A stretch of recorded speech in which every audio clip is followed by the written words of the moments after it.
Обичате ли Варна? Разбира се, че я обичам. Защо я обичате?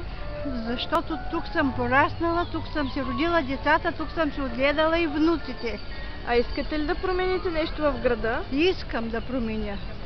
Да се чувстват свободни и спокойни вечер, когато се прибират в къщи. Да няма насилие и пияници по улиците, да има работа за всички варненци, да се построи пристанище Варна Запад, за да може да се открият много работни места. Да не са богати само децата и внуците на хората, които пътуват по морето. Моето уважение към моряците, но те пътуват по чуж влак, а добрите ни деца заминаха в чужбина. Нека нашите деца си останат във Варна. А ще гласувате ли? Ще гласувам. Защо? Защото искам по-добро бъдеще за внуците си, за децата си и за децата на Варна. Мерси. Моля.